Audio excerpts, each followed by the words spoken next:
আসসালামু আলাইকুম রহমতুল্লাহি ওবরাকাতুহু। সৌদি আরবের গাওয়া কিভাবে বানাবেন সহজে ছোট্ট এই ভিডিওর মাধ্যমে আপনি দেখে নিতে পারেন। আসুন গাওয়া কিভাবে বানাবেন দেখে নিন। এই যে পানি গরম করতে দিয়েছি, বয়েল হয়ে গেছে। এখন চুলাটার তাপটা একটু কমাই দিতে হবে, না হলে এটা উতলায়ে পড়ে যাবে। এখন এটা একটু তাপটা কমাই দেব। আচ্ছা, এখন এইটা হচ্ছে হিল, এটাকে বলে হিল আরবি ভাষায়, অর্থাৎ এটা হচ্ছে এলাচের গুঁড়া। এলাচ, শুধু এলাচ আছে, অন্য কিচ্ছু নাই। এটা এলাচের গুঁড়া। আমরা পরিমাণ মতো, অর্থাৎ পানি যে পরিমাণ, আপনি গাওয়া যে পরিমাণ বানাবেন সেটার উপর ভিত্তি করে এটা কত চামচ দিবেন সেটা আপনি পরিমাপ করে দিবেন, আন্দাজ করে দিবেন। আচ্ছা, আমরা এখন এই পানির পরিমাণে 1 চামচ দিয়ে দিলাম এলাচের গুঁড়া, অর্থাৎ সৌদি আরবের আমরা গাওয়া বানাচ্ছি। এখন এইটা দেওয়ার পরে আমি 1 মিনিট ওয়েট করব। এটা হালকা একটু বয়েল হবে 1 মিনিট পরে। আচ্ছা, এটা হয়ে গেল। হিল দিলাম, এটার নাম হচ্ছে হিল, অর্থাৎ এলাচের গুঁড়া। দেখতে থাকুন। আচ্ছা, এবার 1 মিনিট হয়ে গেছে। আমরা কি করব, এবার দিব গাওয়া, অর্থাৎ সৌদি আরবের যে গাওয়া আমরা বানাই সেই গাওয়াটা আমরা এখন এটা থেকে উঠাবো। এটা হচ্ছে এই যে কাপের মতো, এটাকে এরা পিনজাল বলে, আরবি ভাষায় এই কাপটাকে পিনজাল বলে। আমরা পানির পরিমাণ হিসাব করে দেব। যদি এটা ফুল, এই দাল্লা পরিমাণ, মানে এই যেটাই পানি জাল হচ্ছে এটার পরিমাণ যদি বেশি হয়, ফুল করা হয়, তাহলে এইটার 2 কাপ দিতে হবে, অর্থাৎ 2 পিনজাল দিতে হবে। তাহলে আমরা এখন এটা দেব 1 পিনজাল, মানে পানি একটু কম আছে, সেজন্য আমি আমার পরিমাণ মতো দিয়ে নিচ্ছি।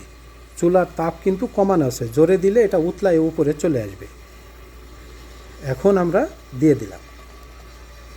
এখন দেখেন এটা কিভাবে উতলায় আসে, অর্থাৎ চুলা কিন্তু আমি স্লো করে দিছি। এটা স্লো যদি না করেন তাহলে সব উতলায় একদম জায়গা নষ্ট করে ফেলবে, মানে এটার উত্তাপ বেড়ে যাবে, সেজন্য এটাকে আমি স্লো করে দিলাম। এখন দেখেন গাওয়াটা ফুটছে, অর্থাৎ উপরের দিকে আসার চেষ্টা করছে। চুলার জাল যদি, তাপ যদি বেশি থাকতো তাহলে এটা সঙ্গে সঙ্গে জোরে উতলায়ে আপনার শরীরেও পড়তে পারে। অর্থাৎ চুলাকে স্লো করে দিতে হবে, দিয়ে আস্তে আস্তে যখন ফোটা শুরু হয়ে যাবে তখন তাপ বাড়াই দিলেও সমস্যা নাই। আগে দেখতে হবে যে পরিস্থিতি কেমন হচ্ছে। আচ্ছা, এইটা আমি এখন 10 মিনিট যাবৎ ফুটাবো। 10 মিনিট যাবৎ ফুটানো হয়ে গেলে আমাকে অপেক্ষা করতে হবে 10 মিনিট। 10 মিনিট পর ফুটানো হয়ে গেলে এটা বন্ধ করে 5 মিনিট ওয়েট করতে হবে। তাহলে দেখতে থাকুন। আচ্ছা, আমি একটু স্কিপ করে করে আপনাদের দেখাচ্ছি, কারণ হচ্ছে আমি 10 মিনিট ওয়েট করতে গেলে ভিডিওটা অনেক লম্বা হয়ে যাবে, তাই শর্ট করে দেখাচ্ছি। আচ্ছা, আমার এটা জাল করা হয়ে গেছে, আমি এখন চুলাটা অফ করে দেব, অর্থাৎ আমি 10 মিনিট জাল করছি। এখন এইটাকে আমাকে 5 মিনিট রাখতে হবে। কেন? ওই যে এলাচের যে গুঁড়াগুলো ভাসতেছে এটা নিচে তলায় যাবে, অর্থাৎ 5 মিনিট রেখে দিলে এটা উপরে আর ভাসবে না, অর্থাৎ নিচে চলে যাবে। এখন কি করতে হবে, এটা যখন নিচে চলে যাবে তখন পরিবেশনের জন্যে এইটাতে ঢালতে হবে। এইটাতে আর একটা মেডিসিন দেওয়া লাগে, সেটার নাম হচ্ছে খালতা। খালতা আমরা খাই না, যারা খাই যে ইস্তারাতে কিংবা যে মাহফিলে যারা খালতা খায় তারা খালতা এটার ভিতরে 1 চামচ দিয়ে দিবে ময়দার মতো, তখন এটা ঢালে দিয়ে পরিবেশন করবে, আর কিচ্ছু করা লাগবে না। এখন এইটা আমরা এখান থেকে এটাতে ঢালবো 5 মিনিট পর। এইটা এই যে তলায় গেলে নিচে ভাসতেছে, এটা নিচে তলায় যাবে। তারপরে এটাতে ঢালবো, তখন পরিবেশন করার জন্য।